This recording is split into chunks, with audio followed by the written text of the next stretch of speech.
এখন সাবধানে থাকার দরকার আছে না নাই? স্ত্রীর হাতে যে ফোনটা দিবেন ওই ফোনটা মাঝে মাঝে একটু চেক করবেন, মাঝে মাঝে আপনি একটু লকটা খুলবেন। যদি লক দেখেন জড়ানো ঘোরানো লক দিয়া, তাইলে বুঝবেন আপনার স্ত্রী অন্য জায়গায় লক খুলে বসে আছে রে। মনে থাকবে তো?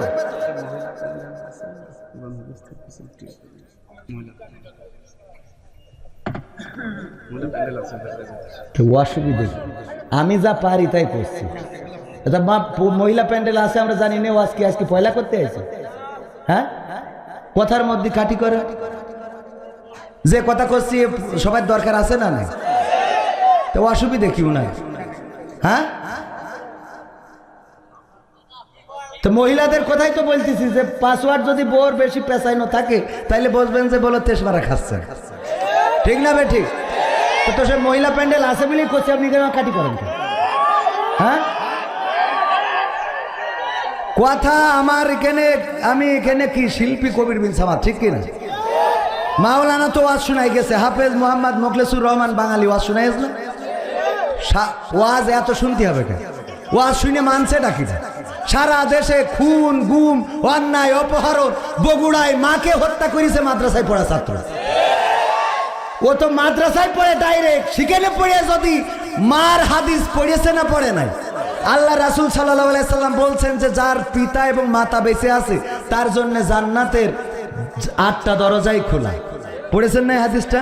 মাদ্রাসায় মেশকাতে আছে না, 9, 10-এ আছে না, যে যার পিতা এবং মাতা বেঁচে আছে তার জন্য জান্নাতের 8টা দরজা খোলা। আর এদের মধ্যে যে একজনকে হারিয়েছে তার জন্য জান্নাতের কয়টা দরজা?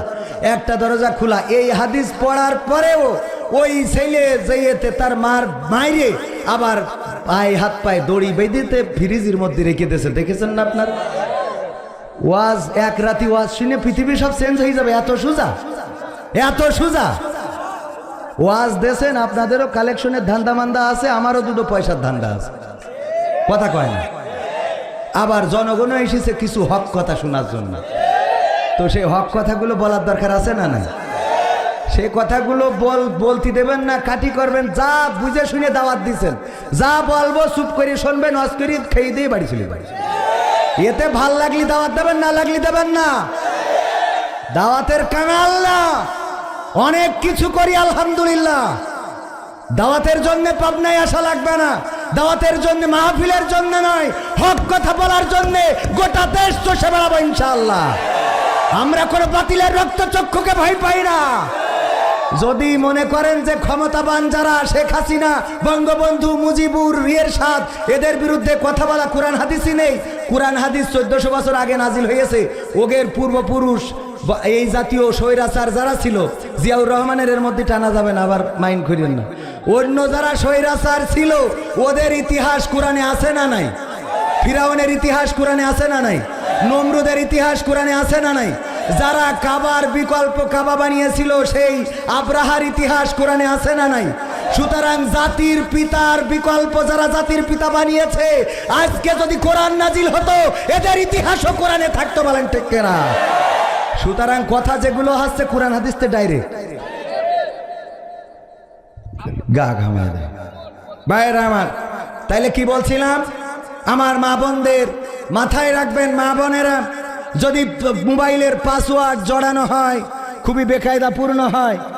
ওগো আমার ভাইরা, যেই কথা বলছিলাম, গোটা বাংলাদেশে অন্যায় জুলুম অনাচার পাপাচার কদাচার ভরে গেছে। ওয়াজ কি কম হচ্ছে নাকি? প্রতিটা থানায় ওয়াজ হয়, প্রতিটা জেলায় ওয়াজ হয়, প্রতিটা জায়গায় প্রতিটা গ্রামে জনপদে ওয়াজ আছে না নাই? মসজিদে জুম্মার দিন ইমাম সাহেব ওয়াজ করে, আমার যুবকদেরকে ওয়াজ শোনায়, ওরা ওয়াজ শোনে। এখান থেকে ওয়াজ শুনে বাড়ি যাওয়ার সময় আবার খেজুর গাছকে কেটে রেখেছে, ওখান থেকে রস ঝেড়ে খাবে তো খাবে, ওর মধ্যে আবার ডেলা ভরে থিয়ে বাড়ি যাবে।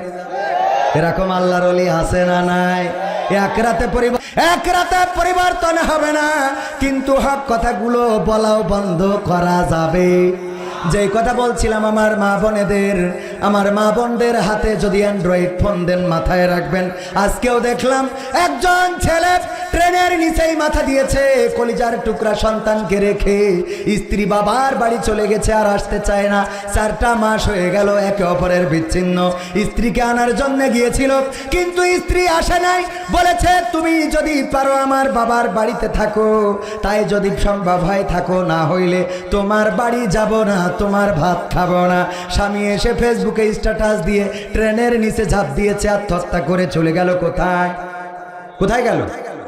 আত্মহত্যা যে করে সে কোথায় যায়? জাহান্নামে বিনা হিসাবে জাহান্নামী হয়ে যাবে। শুধু তাই নয়, বিশ্ব নবী সাল্লাল্লাহু আলাইহি ওয়াসাল্লাম বলেছেন যে যেইভাবে আত্মহত্যা করবে সেই একইভাবে কিয়ামত না হওয়া পর্যন্ত সে বারবার ওইভাবেই মরতে থাকবে। কষ্টটা কত! নাউজুবিল্লাহ বলবেন, কত কষ্ট! এই আত্মহত্যা করল এখানেই সীমাবদ্ধ নয়।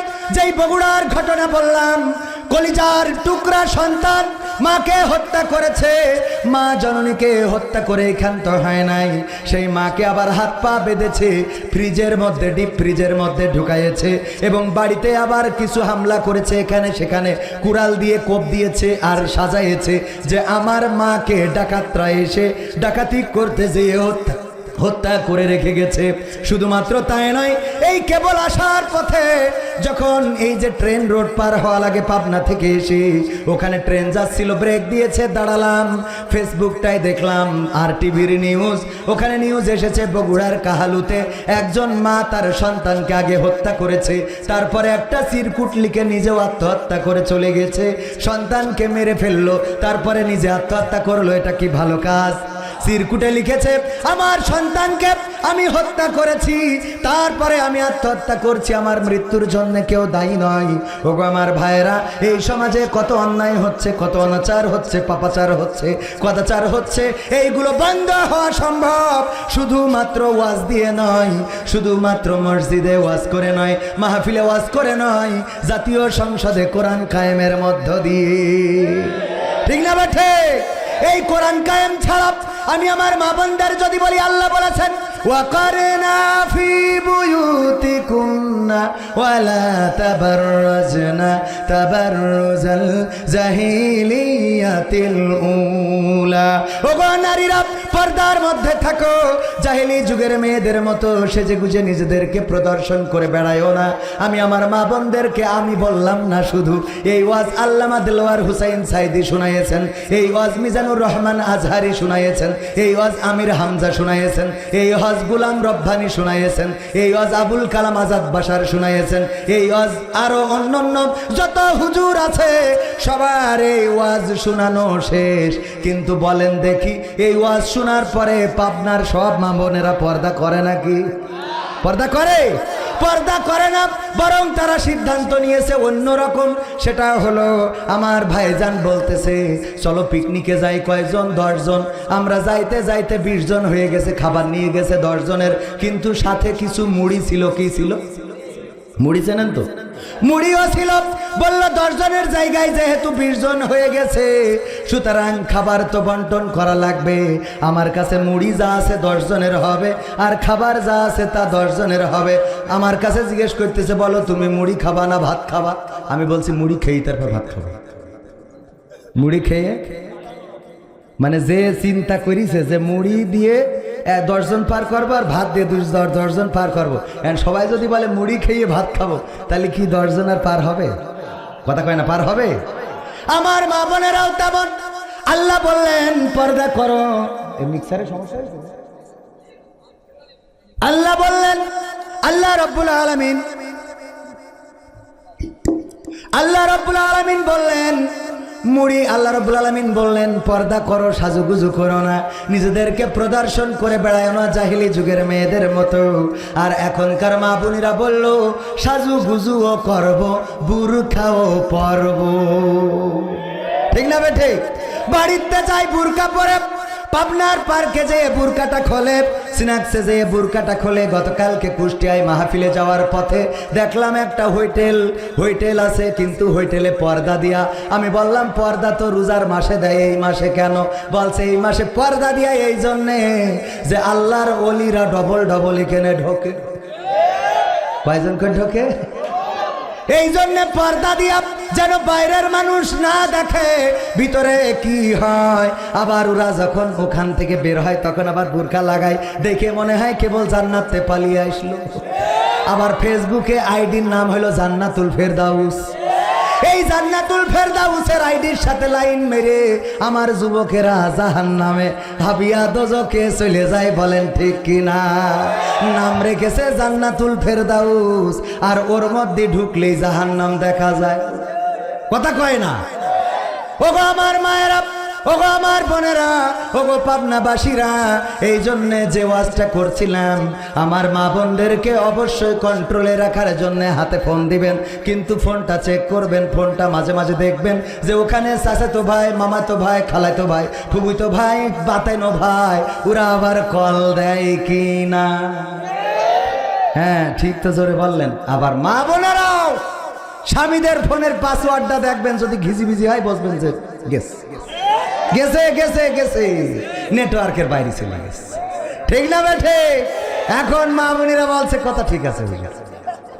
ফোনে যদি পাসওয়ার্ড পেছানো ঘুষানো থাকে, স্ত্রী যদি ফোন ধরলে রাগ করে, যদি বলে ফোন কেন ধরলে, তোমার ফোন ধরার সাহস কে দিল, তাইলে বুঝবেন আপনার স্বামী। আজকালকের ছেলেরা বই নিয়ে আর বসে না, ও বাবা গুগলে সার্চ করিয়া পড়ি। ওরে একালের মেয়েরা কোরআন হাদিস ধরে না, আমার এখনকার মা বোনেরা কোরআন হাদিস পড়ে না। ও আল্লাহ, টিকটকে ভিডিও ওরা করে। ঠিক না বেঠে? পাবনাই করে না? করে, এখানেও করে। টিকটকে কত ভিডিও। আগে আমার মুরব্বীরা যখন মেয়ে দেখতে যেত, সামনে কোরআন শরীফ দিত আর বলতো, মাগো সূরা ইয়াসিনটা একটু পড়ে শোনাও। বলতো না? বলতো না? সূরা ফাতিহাটা পড়ো, দোয়ায়ে কুনুতটা পড়ো, দোয়ায়ে মাসুরা পড়ো, আয়াতুল কুরসিটা পড়ো। আর এখন যদি দেখতে যায় তাইলে বলে, মাগো তোমার ফেসবুকে ফলোয়ার কত? ঠিক না বেটে? এই যুবকরা কথা কয় না? টিকটকে ফলোয়ার কত, ভিউজ কেমন হয়? ভিউজ কেমন হয়? আছে না নাই? চেঞ্জ হয়েছে না হয় নাই? সকালবেলা আগে বাড়িতে বাড়িতে কোরআনের তেলাওয়াত শোনা যেত, আর এখন কোরআনের তেলাওয়াত নাই। এখন বরং আশেপাশে গেলে দেখা যায় যে ঠ্যাং তিন কান লাগাইয়ে তারপরে একা একা বলতেছে, তুমসে পিয়ার করেগা। আছে না না? আজকালকের ছেলেরা বই নিয়ে আর বসে না, ও বাবা গুগলে সার্চ করিয়া পড়ে। ওরে একালের মেয়েরা কোরআন হাদিস ধরে না, এখনকার মা বোনেরা কোরআন হাদিস পড়ে না। ও আল্লাহ, টিকটকে ভিডিও ওরা করে। আজকালকের ছেলেরা বই নিয়ে আর বসে না, গুগলে সার্চ করিয়া পড়ে। আগের সময় প্রেম করিলে আমার মুরব্বীরা বলতো পাইছ কি, এখন বলে শখ করিয়া, বাবু তুমি খাইছ কি? বুড়ো দাঁড়িয়ে হয়ে গেছে, বলে বাবু তুমি খাইছ? না খাই। বলে না? বলে না? আগের সময় প্রেম করিলে বলতো লোকে পাইছ কি, এখন বলে শখ করিয়া, বাবু তুমি খাইছ কি? লজ্জা শরম নাই, আইলাম কোন জামানাই, লজ্জা শরম নাই, আইলাম কোন জামানাই, ভবিষ্যৎ দেখি অন্ধকারে। আজকালকের ছেলেরা বই নিয়ে আর বসে না, গুগলে সার্চ করিয়া পড়ে। নতুন করে হয়েছে চালু এখন আবার কোন ট্রেন্ড, পরিচয় করাই দেখি এই আমার গার্লফ্রেন্ড। আছে না এরকম? পাবনায় ছেলে পড়ে, কারো বন্ধু পড়ে, কারো ভাই পড়ে। হঠাৎ যদি পাবনায় যেয়ে দেখা হয়, দেখবেন পাশে কেউ আছে, বগলের নিচে হাত নিয়ে ঘুরে বেড়ায়। দেখে যদি বলেন, আসসালামু আলাইকুম ভাবি কেমন আছেন? দোস্ত কবে বিয়ে করলে জানাইলে না তো, দাওয়াতটাও তো দিলে না। বলে কি বলিস? আরে না এন বিয়ে করি। তাইলে কিডা এত কুলোজ? এইটা কিডা? ওইটা পরিচয় করাই দিলে এই আমার গার্লফ্রেন্ড।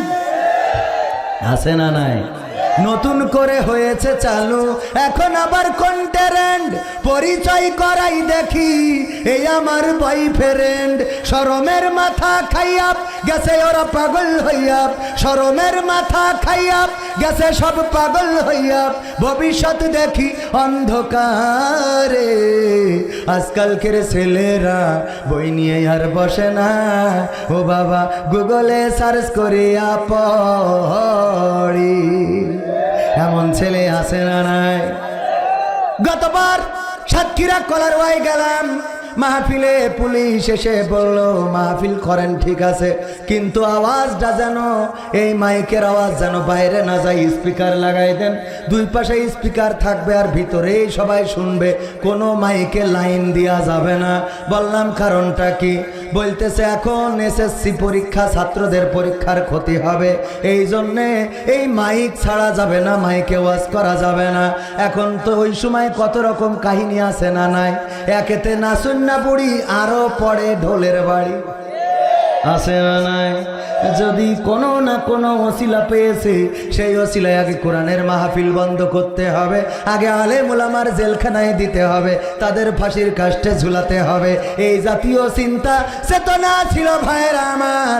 ওই সময় ওয়াজ শেষে আমি আমার কিছু যুবক স্টেজের পিছনে বসা, বলছে হুজুর দোয়া চাওয়ার জন্য এতক্ষণ বসে রয়েছি। কে কিসের দোয়া? বলছে হুজুর আমাদের এসএসসি পরীক্ষা। তাই বলছি তাই কি? বলছে এই জন্য দোয়া নিতে আইসি যেন পরীক্ষাটা ভালো হয়। আমি বললাম তোদের জন্য মাইক বন্ধ, ওদের জন্য মাইক বন্ধ করে রাখা, আর ওরা এখানে এসে বসে দিয়ে দোয়া নেওয়ার জন্য যে পরীক্ষা যেন ভালো হয়। বুঝতে পারিছেন তো বিষয়টা, নাকি এখনো বুঝে উঠতে পারেন? পারিছেন? তার মানে আমরা যাদের ভালো চাই ওরা ওদের ভালোটা বোঝে না। পুলিশ মাইক বন্ধ করে রাখলো যাতে তারা পড়াশোনা করে, যাতে তারা রেজাল্ট ভালো করার জন্য পড়াশোনা করে, কিন্তু তারা পড়াশোনা ছেড়ে এসে কিন্তু আজের স্টেজে বসা যে হুজুর দোয়া করে দেবেন যেন পরীক্ষা ভালো হয়। আমি বললাম বাপু যদি তুমি না পড়ে সারা রাত আজ শোনো, আমি যতই দোয়া করি তাহাজ্জুদ পড়ে দোয়া করলেও কাজ হবে। কাজ হবে, কারণ পাথেওর দরকার আছে না নাই? পাথেও দরকার, ওসিলা দরকার। আমি দোয়া করবো এটা ঠিক আছে, তোমারও প্রচেষ্টার দরকার আছে না নাই? প্রচেষ্টা করলে বারাকা দিবেন কে? আমরা ধানটা লাগাইতে পারি, জমিনটা চাষ করে ধান লাগিয়ে আসি, কিন্তু ওই ধানের গাছ থেকে আরো কয়েকটা গাছ বের করে দেন কে? আমরা তো বের করি না। ওই ধানের গাছটা বড় করে দেন কে? আমরা তো বড় করি না। ওই ধানের গাছ থেকে ছোট ছোট বা লম্বা লম্বা বড় বড় ধানের শীষগুলো বের করে দেন কে? ওইগুলোকে আমরা বের করি, কিন্তু আমরা কি করেছি? লাগিয়েছি। প্রথমে লাগাতে হয়েছে। আপনি লাগাইলে বারাকা দিবেন কে? আল্লাহ রাব্বুল আলামিন। ওগো আমার ভাইরা, পবিত্র কোরআনের সূরা সফ 61 নম্বর সূরার 2 নম্বর আয়াতে কারিমা তেলাওয়াত করেছি, মনে আছে না নাই? 61 নম্বর সূরার 2 নম্বর আয়াত। ওইটা আমাদেরও দরকার, আপনাদেরও দরকার, হুজুরদের দরকার, মাওলানাদের দরকার, ইমামদের দরকার, মুফতিদের দরকার, বেশি বেশি আলেম ওলামাদের দরকার। সূরা সফ, এই সফ সূরার নামকরণটা হয়েছে 4 নম্বর আয়াতে। আল্লাহ বলেছেন ইন্নাল্লাহা ইউহিব্বুল্লাযীনা ইউকাতিলুনা ফি সাবিলিহি সাফফান কাআন্নাহুম বুনয়ানুম মারসুস। আল্লাহ বলছেন আমি তাদেরকে ভালোবাসি, নিশ্চয় আমি তাদেরকে ভালোবাসি যারা আমার পথে সীসা গালনা প্রাচীরের ন্যায় সারিবদ্ধভাবে লড়াই করে। আসফ মানে সারিবদ্ধ, সারিবদ্ধ থাকা, কাতারবদ্ধ থাকা। ওগো আমার ভাইয়েরা, এই সূরার 2 নম্বর আয়াত আমি তেলাওয়াত করেছি আইয়ুহাল্লাযীনা আমানু লিমা তাকুলুনা মা লা তাফআলুন।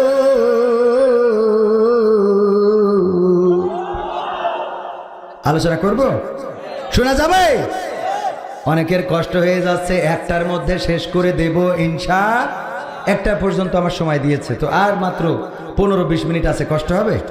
কষ্ট হবে? আল্লাহ বললেন ওগো ইমানদারেরা, ওগো বিশ্বাসীরা শোনো, কান খুলে শুনে নাও।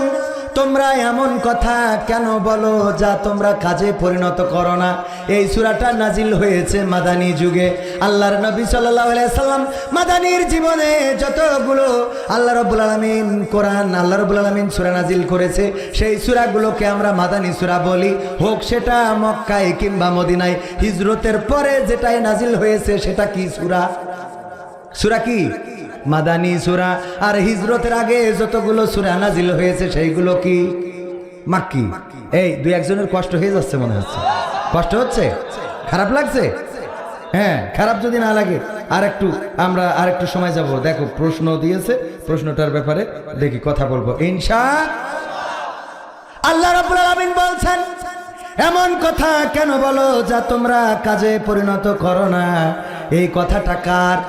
পরের আয়াতে 3 নম্বর আয়াতে আল্লাহ বলছেন, কাবুরা মাকতান ইনদাল্লাহি আন তাকুলু মা লা তাফআলুন। এটা আল্লাহর কাছে অত্যন্ত ঘৃণার, অত্যন্ত অপছন্দের, অত্যন্ত ক্রোধের, অত্যন্ত রাগের যে তোমরা যা বলো তা তোমরা কাজে পরিণত করো না। এমন মানুষ আছে না নাই? আমরা বলি নামাজ পড়েন জামাতের সাথে, কিন্তু আমাকে জামাতের সাথে মসজিদে দেখা যায় না। কথা কয় না? আছে না নাই? আমরা বলি কারোর আইল ফাঁকি দিও না, অথচ আমি আইল কেটে বসে থাকছি। আমরা বলি সুদ খাওয়া যাবে না, অথচ আমি জমি বন্ধক রাখি। আছে না নাই? আমরা বলি অন্যায় করো না, গালবন্ধ করো না, গীবত করো না, অথচ আমি যেই মখলেস বাঙালি নেমে যাচ্ছে আমি বলছি এই হুজুর কি আবার ওয়াজ করতে পারে? তাহলে আমার মধ্যে গীবত আছে না নাই? আমি বললাম গীবত করা যাবে না, আমি আবার গীবত করছি। এই দোষটা আমাদের বেশি। ওগো আমার ভাইয়েরা, আমরা কথা যা বলবো কাজের সাথে মিল রাখার দরকার আছে না নাই? কাজের সাথে যদি মিল না রাখি, আল্লাহ আমাদের বলেছেন এটা অত্যন্ত ক্রোধের, অত্যন্ত রাগের, অত্যন্ত ঘৃণার। আল্লাহ আমাদের ঘৃণা করবেন, আমাদের উপরে রাগ করবেন, আমাদের উপরে আল্লাহর ক্রোধ। যদি আমরা মুখে যা বলবো তা কাজে যদি পরিণত না করি। এই জন্যে এই নিয়ে আমি একটা সঙ্গীত লিখেছিলাম, নীতি কথা বলা বড়ই সোজা, নীতিতে অটল থাকা অত সোজা নয়। কথা কাজে মিল না হলে হবে না, কথা কাজে মিল না হলে হবে না চূড়ান্ত বিজয়। ঠিক না বে ঠিক? আমরা বলি ঐক্যবদ্ধ থাকতে হবে, অথচ আলিয়ারা কমিয়ার দেখতে পারে না, কমিয়ারা আলিয়ার দেখতে পারে না, সহিম চরমনাইরা জামাতকে দেখতে পারে না, জামাত চরমনাই দেখতে পারে না, হেফাজত জামাত দেখতে পারে না, জামাত হেফাজত দেখতে পারে না। এমন সমস্যা আছে না নাই? কথা কয় না? আছে না নাই? আমরা ঐক্যের কথা বলি, অথচ ঐক্যের পথে আমরাই চলি। এই জন্য ঐক্যের পথে চলার দরকার আছে না নাই?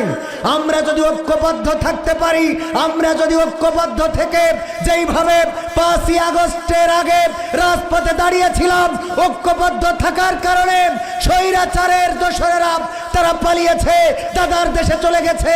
একইভাবে 2025-এ যদি আমরা ঐক্যবদ্ধ থেকে কোরআন বুকে নিয়ে রাজপথে নামতে পারি, আল্লাহর কসম করে বলি বাংলার জমিনে কোরআন কায়েম হবে হবে ইনশাআল্লাহ। সেই ঐক্যবদ্ধ থাকতে রাজি আছেন?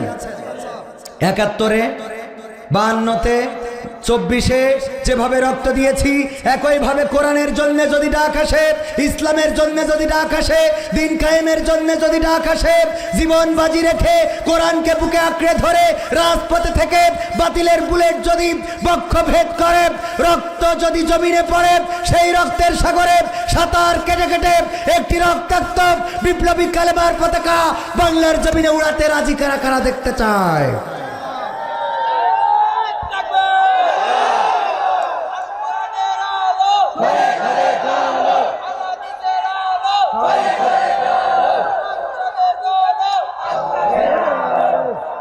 সম্মানিত ভাইয়েরা, সত্যি কি কোরআনের রাজ দেখতে চান? কোরআন বাংলাদেশে কায়েম হোক, এটা কি চান? কোরআন যদি বাংলাদেশে কায়েম হয়ে যায়, কোন সন্তান তার মাকে হত্যা করার দুঃসাহস করবে না, কোন মা তার সন্তানকে হত্যা করার দুঃসাহস করবে না, চোর চুরি করার দুঃসাহস করবে না, বাংলাদেশের রিজার্ভের টাকা সুইস ব্যাংকে রাখার মতো দুঃসাহস কোন এমপি মন্ত্রী করবে না। কারণ কোরআনের আইন কঠোর আইন, এই আইন কায়েম হইলেই তবেই শান্তি আসা সম্ভব, এছাড়া শান্তি আসবে। চোর যদি চুরি করে শাস্তি কি? কবির বিন সামাদের যদি হাত কাটা থাকতো আর এসে যদি বলতো বাবারা কেউ চুরি করবা না, চুরি করা গুনাহের কাজ, দয়া করে কেউ চুরি করবা না। আপনারা বলতেন হুজুর আপনার হাতের কবজি কই? আমি বলতাম আমাদের দেশে কুইশাল আখ গ্যান্ডারি এইটা লাগাই, এইটা মাড়াই করার মেশিন আছে না নাই? এইটা রস করার মেশিনের মধ্যে আমি আখ ঢুকাচ্ছিলাম, হঠাৎ করে ঘুম এসে গেল আর আমার হাতটাও ঢুকে রসে পাটালি হয়ে গেছে। এই জন্য ডাক্তার ঘেসাং করে কেটে দিয়েছে, দয়া করে আপনারা কেউ চুরি করবেন না। এই কথা বললে আপনারা বাড়ি যাওয়ার সময় বলতেন এই হুজুর কিন্তু যশোরের চোর ছিল। ঠিক না বে ঠিক? যদি এখানে স্টেজে যারা বসে আছে হাতের কবজি যদি না থাকতো আর বুসা হাত দিয়ে যদি টাকা গুনতে বলতে, দেখো টাকা গুনতে দিতেছে চোরের কাছে, কথা কয় না? বলতেন না, বলতেন না? এই কথাই বলতেন যারা ভোটে দাঁড়াবে। ভোটে দাঁড়ানোর সময় বুসা হাত নিয়ে এসে যদি বলতো সালাম ভাইরা আমার, আবার এসেছি, দেখা হবে, আপনারা বলতেন বুঝাই তোমার সবিন তেল খাটের নিচে রাখবা, টাকাগুলো সুইস ব্যাংকে পাঠাবা, জনগণের ত্রাণের চালগুলো গোডাউনে ঢুকাবা, তোমার হাত থাকে না। সুতরাং আমরা কোনো চোরকে আমাদের ভোটটা দিতে পারি না। ঠিক না বে ঠিক? এই জন্যে কোরআনের আইন তারা চায় না, কারণ তারা জানে কোরআনের আইন যদি কায়েম হয়ে যায় তাহলে বাংলাদেশ হয়ে যাবে এক হইতে বাংলাদেশ। হবে না? হবে না? এক হইতে বাংলাদেশ। সরকার আমার পুলিশ ভাইদের বেতন দেয় না? দেয় না। এখন তো সবাই মাশাআল্লাহ আলহামদুলিল্লাহ আল্লাহর ওলি, যে হুজুর যে পুলিশের সাথে দেখা হয় কয় আমি আপনার ভক্ত। আর আগে বলতো হুজুর সাবধানে কথা বললেন, নাই বললো ধরে নিয়ে যাবেন।